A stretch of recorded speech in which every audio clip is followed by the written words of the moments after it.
कांग्रेस का राजस्थान में जो हाई वोल्टेज ड्रामा हुआ, जो मैंने कहा था वो मेरी बात सच होती नजर आ रही है। और अब जो मैं पहले बता रहा था कि ये सब सोनिया गांधी के इशारे पर हुआ है, ये ड्रामा स्क्रिप्ट दिल्ली में लिखी गई और अशोक गहलोत केवल उसको प्ले कर रहे थे। ये एक ड्रामा रचा गया कि किस तरह से सचिन पायलट को सीएम बनने से रोका जाए, और उसके लिए एक ड्रामा किया गया कि भाई ऐसा दिखाने की कोशिश हुई कि दिल्ली जो पार्टी आला कमान है यानी गांधी परिवार है, वो तो चाहता है कि सचिन पायलट सीएम बने, लेकिन जो विधायक हैं वो नाराज हैं। और वो नाराज हैं इस वजह से वो अशोक गहलोत या उन्हीं लोगों में से किसी एक को सीएम देखना चाहते हैं जो पार्टी के पक्के वफादार हैं।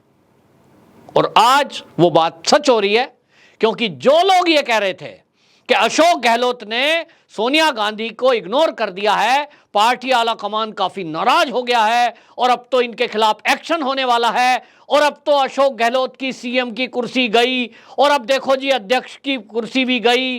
पार्टी अध्यक्ष बनाना चाह रही थी सोनिया क्योंकि उनके खासम खास हैं, और अब तो जो है अध्यक्ष पद भी गया और सीएम पद भी गया। वो लोग समझ लें, जो मैंने पहले दिन बोला था वो बात आपको 100% सही मिलेगी। सीएम गहलोत 19 अक्टूबर यानी जब तक अध्यक्ष पद का चुनाव नहीं होगा नए का, तब तक अब राजस्थान के सीएम के रूप में रहेंगे। अब इसका मतलब क्या है? इसका मतलब यह है कि अशोक गहलोत जो सीएम के पद के लिए बात कर रहे थे कि साहब वहां सीएम पद सौंपना था सचिन पायलट को और इनको पार्टी का अध्यक्ष बनाना चाहती थी सोनिया गांधी, लेकिन आपको बता दूं ये कभी भी अशोक गहलोत ने स्वीकार किया ही नहीं था और ये इनकी योजना में भी नहीं था। केवल और केवल देश को एक मैसेज देने की कोशिश है इस गांधी परिवार की कि देखिए आज भी हम जो चाहें वही होता है, पार्टी में अभी भी हमारी चलती है और पार्टी में कैसा बड़ा संविधान है और कितनी पावर पार्टी आला कमान की है कि देखिए पर्यवेक्षक भेजे गए, फिर उनकी रिपोर्ट सबमिट हुई, फिर उस रिपोर्ट पे कार्रवाई हुई, और जो गद्दार निकले जिन्होंने पार्टी का कहना नहीं माना, जिन्होंने उल्लंघन किया नियम का, उनके खिलाफ एक्शन लिया गया है। अब इसमें ड्रामेबाजी में क्या होगा? पार्टी के 1, 2, 3 एमएलए को केवल कारण बताओ नोटिस दिया जाएगा। अल्टीमेटली 4-5 दिन केवल मीडिया को अपनी तरफ आकर्षित करने के लिए ये सारी स्क्रिप्ट, सारा ड्रामा किया गया था। पार्टी में जैसा पहले चल रहा था वैसा ही चलेगा, सीएम अशोक गहलोत ही रहेंगे। और इस बीच सचिन पायलट वो डिप्टी सीएम से गए थे, अब मंत्री हैं, और उनको फिर से एक बार बहला फुसला कर कह दिया जाएगा कि भैया थोड़े दिन इंतजार करो, ये तो पार्टी टूट रही है, बहुत सारे विधायकों ने इस्तीफे दे रखे हैं, सरकार गिर जाएगी। भाई आप तो अच्छे आदमी हो, जैसा 2 बार उनका अपमान कर दिया गया, इस बार फिर से उनको अपमान सहना पड़ेगा या पार्टी छोड़कर भाजपा ज्वाइन करनी पड़ेगी। 2 ही ऑप्शन है। लेकिन यहां पेच ये फंसा हुआ है कि सचिन पायलट जो है वो ऐसा लगता है, कुछ लोग कहते हैं कि उनकी जो पत्नी है वो फारूक अब्दुल्ला की बेटी है और उस बेटी के दबाव में है। बेटी कहती है कुछ भी कर लो, बीजेपी ज्वाइन नहीं करने दूंगी, और इसीलिए शायद उनके लिए धर्म संकट है कि राजनीतिक कैरियर देखें कि घर देखें। तो घर देखेंगे तो निश्चित रूप से पत्नी का कहना मानना पड़ेगा, ऐसा सूत्र कह रहे हैं कि इसीलिए ये अड़चन आ रही है। नहीं तो अभी तक सचिन पायलट इतना अपमान का घूंट सहकर ये कांग्रेस में ना रहते, उनकी मजबूरी बनी हुई है, क्योंकि उनको भाजपा से दूरी रखने के लिए उनके ससुर साहब फारूक अब्दुल्ला और उनका परिवार यानी ससुराल पक्ष वो दबाव दे रहा है, और इसके कारण से वो भाजपा ज्वाइन नहीं कर पा रहे हैं, अपना खुद का डिसीजन नहीं ले पा रहे हैं। सज्जन व्यक्ति हैं इसलिए दबाव में आ जाते हैं, चाहे ससुर डांट रहा हो, चाहे साला डांट रहा हो, चाहे पत्नी उनको सलाह दे रही है कि बीजेपी ज्वाइन नहीं करना है। हालांकि कुछ लोगों का यह भी कहना है कि जब ये शादी हुई थी सचिन पायलट की, ये लव मैरिज थी और उन्होंने तय किया कि वो जो ये शादी करेंगे इसमें फारूक अब्दुल्ला और उमर अब्दुल्ला दोनों नाराज थे इस शादी से। वो नहीं चाहते थे कि फारूक अब्दुल्ला जी के उनकी बेटी किसी हिंदू से शादी करे।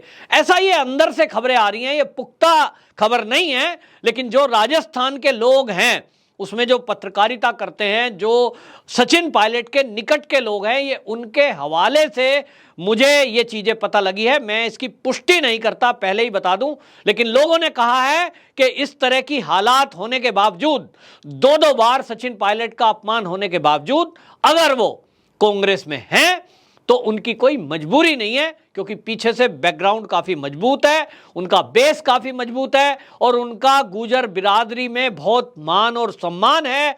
वो जिधर जाएंगे, गुर्जर कम्युनिटी राजस्थान की उधर ही जाने वाली है, और खाली राजस्थान की नहीं, देश का कई गुर्जर समाज उत्तर प्रदेश, हरियाणा में भी जो हैं, उनमें उनकी बहुत अच्छी छवि है। उनके पिता के कारण भी बहुत अच्छी पैठ उस परिवार की है। लेकिन सचिन पायलट को बार बार धोखा मिलता है और ये गांधी परिवार उसको बहला फुसलाकर भेज देता है। दूसरी तरफ फारूक अब्दुल्ला एंड पार्टी जो है वो उसको भाजपा ज्वाइन नहीं करने देती है। और इधर इस ड्रामे को आप देखिए कि जिस अशोक गहलोत को ये कह रहे थे लोग कि साहब ये तो पहली बार हुआ है कि सोनिया गांधी का भेजा हुआ अजय माकन दूत के रूप में आया था और उसकी भी नहीं सुनी, पैरेलल एक पार्टी कर ली। अब आप समझ लें कि इसमें, इस सारे ड्रामे में उनको क्लीन चिट मिल चुकी है। जो मेरे सूत्र है वो ये बता रहे हैं कि अशोक गहलोत को ये, क्योंकि कहा किसने था, ये दिल्ली से ही स्क्रिप्ट लिखी गई थी, तो जब सोनिया गांधी की सलाह पे ही किसी व्यक्ति ने कोई ड्रामा किया हो तो उसको दोषी क्यों बताया जाएगा। उन्होंने कहा नहीं भाई, अशोक गहलोत तो हमारा विश्वास पात्र था और आज भी है, वो तो जैसा हमने कहा वैसा उन्होंने किया और इसलिए पार्टी के सीएम रहेंगे और ये गद्दार नहीं कहलाएंगे। तो ठीकरा किसके सिर फूट रहा है? पार्टी के जो विधानसभा के अध्यक्ष हैं सीपी ठाकुर, कहेंगे साहब इन्होंने गलती करी, इन्होंने मीटिंग बुलाई, इन्होंने एमएलए इकट्ठे किए, वहां भाषणबाजी हुई, वहां टेंट लगा, वहां खाना बना, ये सब इनकी तैयारी थी कि खुद का सीएम बनने के चक्कर में उन्होंने इस तरह का ड्रामा किया है। अब आप समझ रहे हैं कि जो व्यक्ति पार्टी का वफादार है, अब उस वफादार 1 वफादार 2 ऐसी लड़ाई हो गई है। सीपी ठाकुर के सिर ठीकरा फोड़ा जा रहा है और अब यह कहा जाएगा कि साहब सीपी ठाकुर सीनियर लीडर है, लेकिन इन्होंने जो पार्टी की ये गड़बड़ी की है और इसमें भी नेताओं को 2-3 एमएलए को नोटिस देकर बात की इतिश्री कर दी जाएगी। और अब जो सूत्र हैं वो ये बता रहे हैं कि अशोक गहलोत को कह दिया गया है कि पार्टी का अध्यक्ष नया बनने तक आप ही सीएम रहें, और सचिन पायलट को जो कि दिल्ली दौड़कर आए थे उनको यह समझा दिया कि भाई जो पार्टी का अध्यक्ष का चुनाव होने दीजिए, इस तक आप जो है जरा मौन रहिए। जैसा 2020 में सचिन पायलट को समझाकर वापस भेज दिया था, ऐसे ही राहुल गांधी, प्रियंका गांधी उनसे फोन पे बात कर रहे हैं और उनको एक मीठा लॉलीपॉप दे करके वापस भेज दिया जा रहा है और 19 अक्टूबर तक उनको शांत रहने के लिए कहा जा रहा है। वो मान भी जाएंगे, क्योंकि जब मैंने बताया कि जब ससुराल पक्ष ऑप्शन नहीं लेने दे रहा है तो इनके पास कोई कारण नहीं है। जो लोग अभी तक ये सोचकर खुश हो रहे थे कि वो बीजेपी ज्वाइन कर लेंगे, वो मादा उनके अंदर मुझे दिखाई नहीं दे रहा। वो 2020 में भी नहीं दिखा था। ऐसा नहीं है कि उनके पास विधायक नहीं है इसलिए नहीं जा रहे हैं। वो एक व्यक्ति, एक नेता, एक विधायक तो है ना। अगर कोई मुझसे पूछे कि जितना अपमान सचिन पायलट का हुआ है उसकी जगह यदि मैं या आप में से कोई होता, पार्टी जाए भाड़ में, विधायकी जाए भाड़ में, चाहे सांसद होते वो जाए भाड़ में, चाहे मंत्री हो वो जाए कूड़े में। पहले आदमी का आत्मसम्मान है, और जहां आत्मसम्मान नहीं है, क्या वहां आप विधायकी के लिए, एक मंत्री पद के लिए केवल इसलिए रहेंगे? वो भी ऐसे खानदान का बच्चा जिसके पिता ने पूरे भारत की राजनीति में अपने काम से, अपने नाम से, अपनी मेहनत से डंका बजाया हो। सचिन पायलट को सीखना चाहिए तो हेमंत बिस्व शर्मा से, सीखना चाहिए तो अपने मित्र ज्योतिरादित्य सिंधिया से, कि जहां मान नहीं था, इसी तरह के नाटकबाजी चल रही थी। राहुल गांधी के कुत्ते का झूठा बिस्किट ये कांग्रेसियों को खिलाया जा रहा था, एक व्यक्ति ने उसको सहन नहीं किया तो आज वो सीएम है असम के, और जिनका कोई स्वाभिमान नहीं है। बात थोड़ी कड़वी हो सकती है, लेकिन सचिन पायलट को क्या निर्णय करना है? व्यक्ति को अपने तरीके से बोल्ड निर्णय करना चाहिए।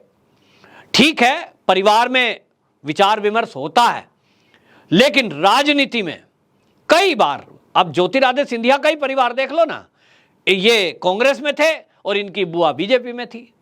तो एक परिवार में दो विचारधारा हो सकती है, ससुराल, साले, पत्नी, उनकी विचारधारा कुछ हो सकती है, लेकिन सचिन पायलट के लिए भविष्य अगर उज्जवल कहीं है तो वो भाजपा में है।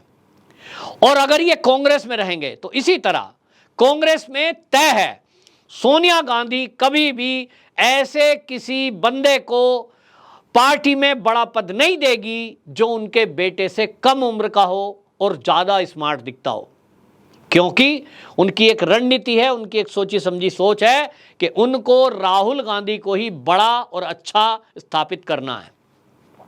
और इसलिए वो हर संभव वो कोशिश करेंगी कि जो आगे बढ़ता दिखाई देगा और वो राहुल गांधी का हमउम्र हो या उनसे छोटा हो, उसको कभी आगे नहीं दिया जाएगा, आगे बढ़ने नहीं दिया जाएगा। और इसीलिए आप देखें कांग्रेस में ऐसे ही लोगों को आगे बढ़ाया जाता है जो जी मैडम, यस मैडम और साइड में हाथ बांध के खड़े रहें, जैसा आप मनमोहन सिंह को देखते थे। सचिन पायलट ऐसा नहीं करते हैं और अपने हक की बात करते हैं, हक मांगते हैं कि साहब मेहनत मैंने करी थी, राजस्थान में सरकार मैंने मेहनत करके बनवाई, तो मेरा क्या हाल होगा, मुझे दीजिए। ऐसे आदमी को वहां कोई पसंद नहीं करता। बहरहाल जो नाटक है अभी वो 2-4 दिन आपको और देखने को मिलेगा। अभी इसको नोटिस दिया जाएगा, उससे जवाब लिया जाएगा, मतलब ऐसा काम किया जा रहा है जैसे पता नहीं क्या होने वाला है। होगा कुछ नहीं, ढाक के 3 पात। अशोक गहलोत सीएम है, सीएम रहेंगे, क्योंकि उनको पता है कि पार्टी का अध्यक्ष बनके कुछ नहीं मिलना, सीएम बनके एक राज्य के मालिक के रूप में हैं जहां खूब मलाई मारने को मिल रही है। कम से कम आज की डेट में उनकी स्थिति ऐसी है। चुनाव के बाद हर कांग्रेसी जानता है कि राजस्थान का कल्चर है कि हर बार सरकार बदल जाती है, इस बार सरकार बदलनी तय है। और वैसे भी जो राजस्थान की वर्तमान सरकार है, जिस तरह से उसने किसानों से वादे किए थे कर्ज माफी के, वो पूरे नहीं हुए, जवानों से, युवाओं से वादे किए थे नौकरी के, वो पूरे नहीं हुए, और इसलिए हालत खराब है। सरकार तो वैसे भी नहीं आनी, और इसलिए इनको लगता है कि जितने दिन अभी बचे हैं उतने दिन की मलाई मार लो, रही बात पार्टी अध्यक्ष की, बाद में देखा जाएगा। तो तब तक ये छोड़ने वाले नहीं है। और इसलिए जो सूत्र है वो ये बता रहे हैं कि कमलनाथ को बलि का बकरा बनाने के लिए अभी मनाया गया है कि पार्टी का अध्यक्ष तुम बन जाओ।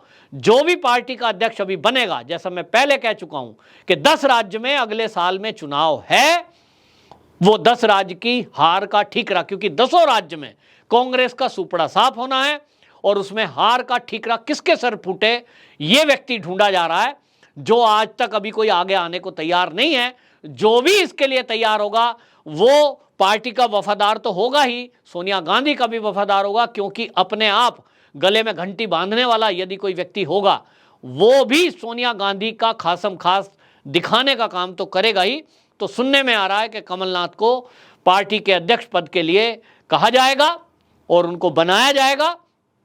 अशोक गहलोत को कभी पार्टी अध्यक्ष बनाना नहीं था, ना उनको बनना था। ये केवल एक ड्रामा रचा गया जिससे कि सचिन पायलट को संतुष्ट किया जा सके कि भैया तेरे लिए हमने ये सब किया, और दूसरा जनता में, मीडिया में एक मैसेज दिया जाए कि अभी भी सोनिया गांधी और राहुल गांधी फाइनल डिसीजन करते हैं। और इनकी देखो कितनी चलती है कि इन्होंने जैसा कहा वैसा हुआ, उसको अध्यक्ष बनाने वाले थे, और देखिए अशोक गहलोत का नाम सोनिया गांधी ने काट दिया, जबकि वो कभी विचार में और रेस में था ही नहीं। तो ये एक मजाक किया जा रहा है लोगों को समझाने के लिए, जबकि इसके पीछे अब खुलासा हो चुका है नाटक का। बाकी समझना सचिन पायलट को है कि उनको क्या करना है।